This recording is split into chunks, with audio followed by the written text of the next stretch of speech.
a intenção nossa aqui é apresentar o gabinete, o COP, o Centro de Operações, que já vinha trabalhando num regime de 24/7. Antes de eu falar do sistema que foi montado para a coordenação da crise, eu gostaria de ressaltar que, na realidade, a pandemia, o vírus, apareceu em Wuhan, conhecimento nosso, 8 de dezembro. A partir daí, uma série de medidas foram adotadas pelo próprio Ministério da Saúde.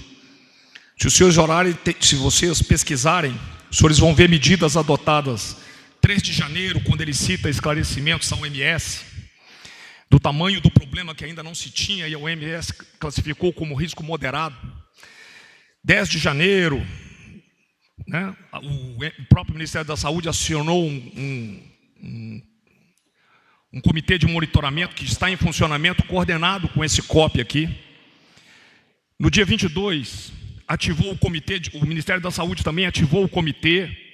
Há 2 semanas foi criado o gabinete de crise, que funciona lá no 4º piso. Neste gabinete, os secretários executivos se reúnem, atualmente, boa parte por videoconferência, em mais de uma sala, em diversos setores aqui do Palácio, onde os órgãos federais e os ministérios, eles coordenam as suas necessidades e atualizam as informações. No dia 20, nós ativamos o COP, o Centro de Operações do Covid, que foi agora apresentado para a imprensa. Esse COP foi ativado exatamente para realizar a coordenação entre todos os atores envolvidos. Hoje também já está disponível um site para doações, e nós abrimos também, a Secretaria de Governo está informando aos governadores, existe um outro site exclusivo para os governos de Estado, acesso mediante senha, para os governos de Estado conversarem com o COP, apresentando as suas sugestões e necessidades. Esse COP, ele mantém a consciência situacional, recebendo dados atualizados e coordenando, além de tudo, a logística do que for necessário. Nós monitoramos o resultado e proporcionamos ao presidente um feedback das ações que estão sendo adotadas. Inúmeras ações foram e continuarão sendo tomadas para o solucionamento dessa crise de natureza e magnitude ímpar, para a qual ainda não existe modelo de solução. Então, o que nos cabe é acompanhar, monitorar, propor soluções adaptadas à realidade do nosso país. Eu vou deixar com os senhores para perguntas técnicas, o Heitor, que é o subchefe de articulação e monitoramento da Casa Civil da Presidência, e também é o chefe do COP. Muito obrigado. Bom dia a todos. Senhoras e senhores, vamos fazer dentro da sequência de solicitação dos jornalistas. Primeiro, jornalista Fábio Morakawa, do Valor Econômico.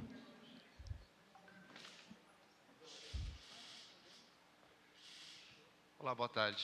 Boa tarde. Eu gostaria de fazer essa pergunta para o ministro também, mas ele não está aqui. Que o presidente determinou ontem, reforçou hoje, que o país deve abandonar a estratégia de isolamento horizontal para passar a adotar uma estratégia de isolamento vertical, que seria isolar os mais idosos e isolar as pessoas mais vulneráveis à doença. A Casa Civil é responsável pela coordenação dos ministérios, assim como esse gabinete que foi criado, né, para fins de coordenação. Então, eu queria saber se o governo todo, em coordenação, já vai começar a trabalhar pelo isolamento vertical das pessoas, ou seja, vai trabalhar seguindo a diretriz de que as pessoas devem voltar ao trabalho, devem deixar o isolamento e manter apenas em casa as pessoas idosas e as pessoas mais vulneráveis à Covid-19? Obrigado. Essa pergunta foge ao escopo do Centro de Coordenação de Operações que a Casa Civil instalou. Então, eu solicito que ela seja dirigida diretamente ao ministro da Casa Civil.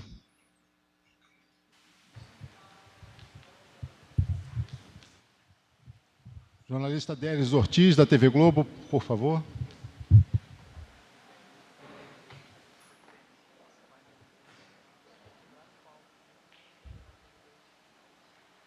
Bom dia. Eu queria saber, já que o senhor não pode responder a pergunta que eu gostaria de fazer, que é na mesma linha do colega, Certo. mas fica a pergunta,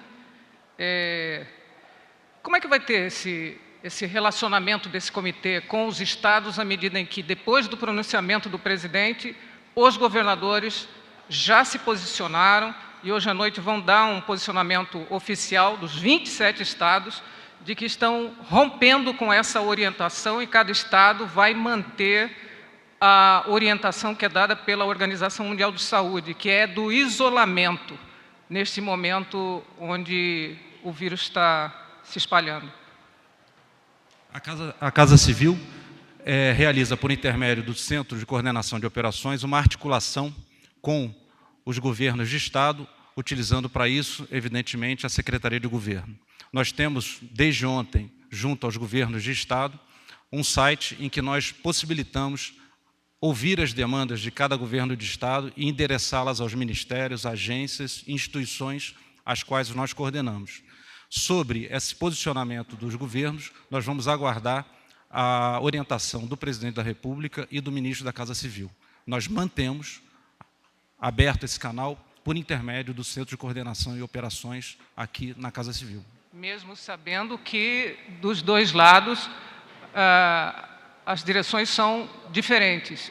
Os estados querem o isolamento e o governo federal indica noutra direção, contrária a tudo que o mundo de cientistas, especialistas em infectologia, a Organização Mundial de Saúde, Espanha, Itália, Estados Unidos estão fazendo. Como eu te falei, essa é uma decisão do nível político. O nosso nível é de manter abertos esses canais e nós estamos mantendo e eles têm sido até o momento bastante efetivos. Evidentemente, essa parte vai ser tratada pelo Presidente da República, Ministro da Casa Civil e demais atores no nível político. Obrigado. Felipe Frazão, Estadão.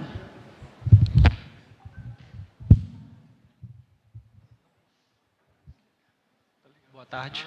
Boa tarde. Eu tenho algumas questões ao senhor. Uma delas é sobre o pronunciamento do presidente. Ele manifestou uma série de restrições ao que vem sendo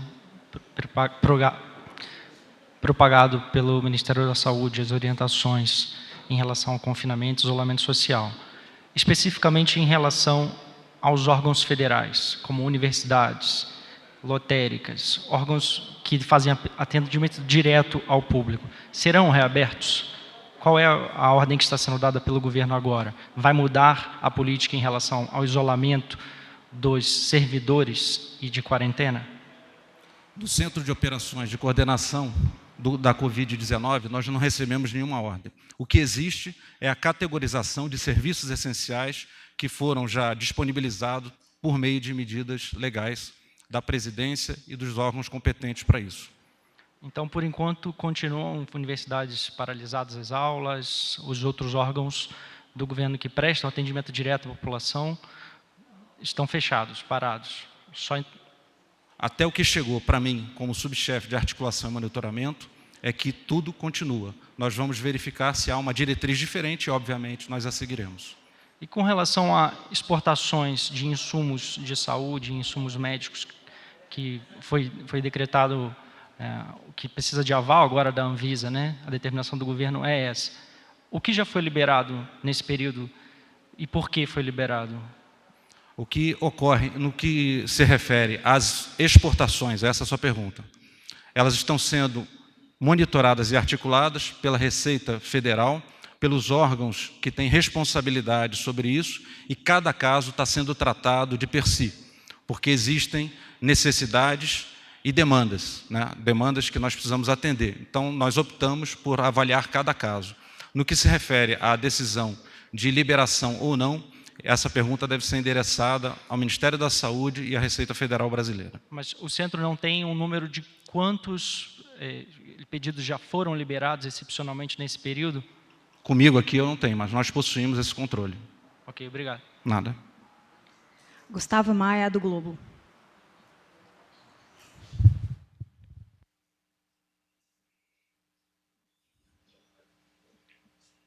Boa tarde, coordenador. Boa tarde. Eu queria saber se o centro tem um diagnóstico atual de quanto das operações no Brasil estão paradas, já que tem essa interlocução com estados e municípios. Em geral, quanto vocês apontam que o Brasil está parado? Em percentagem, se vocês têm esses números assim, de hospitais, de como a produção está sendo afetada. E também saber se existem relatórios do governo que foram enviados à presidência apontando um cenário, uma projeção, número de mortes. Até o começo de abril, esse é mais próximo ao cenário da Itália, com 5.000 mortes aproximadamente, ou da França, da Alemanha, com 2.000 mortes aproximadamente. Na realidade, nós temos uma série de relatórios e de dados que nós procuramos tratá-los com os ministérios, agências, instituições responsáveis por isso. O papel do Centro de Coordenação e Operação, eu gostaria de deixar bem claro, é fazer a articulação entre as demandas da população, colocar todo o aparato do Estado para trabalhar de forma sinérgica para que isso ocorra, ou seja, o apoio à população, e seguindo as diretrizes do Presidente da República e da Casa Civil. Eu destaco que nós trabalhamos em 2 aspectos ou campos. Um, o de operações, em que nós trabalhamos de 0 a 10 dias, e outro de planejamento, de 11 dias em diante. No que se refere à apuração de dados, nós fazemos diariamente e, obviamente, fazemos esse trabalho com os ministérios para verificar o que aponta a cada dia para que nós tomemos as decisões. Última pergunta. Fernando Cacheta, do Metrópolis. Mas qual é o cenário hoje? Faltou. Já que tem esses dados, qual é o cenário apontado hoje? Bom, hoje o presidente da República falou que está contando com o apoio dos laboratórios das Forças Armadas, para a produção de medicamento e equipamento. Eu queria saber qual a capacidade desses laboratórios e se esses laboratórios vão ajudar a produzir a cloroquina, que o presidente vem falando que ajuda no combate e na cura ao novo coronavírus. Nós temos, evidentemente, conversas com os laboratórios, não só das Forças Armadas, mas de outras instituições que podem nos auxiliar, e nós estamos exatamente fazendo isso, uma ação sinérgica de todas as possibilidades de fabricação de cloroquina e de outros medicamentos que o Ministério da Saúde nos orientar para que seja feito. Toda essa parte de insumos de medicamento ou farmacêuticos, a gente segue a diretriz do Ministério da Saúde. E a partir daí, com essa diretriz, a gente chama os laboratórios e verifica capacidade de produção e antes, evidentemente, a possibilidade de produção daquele medicamento, um insumo que vai apoiar o enfrentamento da Covid-19. Agradecemos a presença de todos. Obrigada, boa tarde.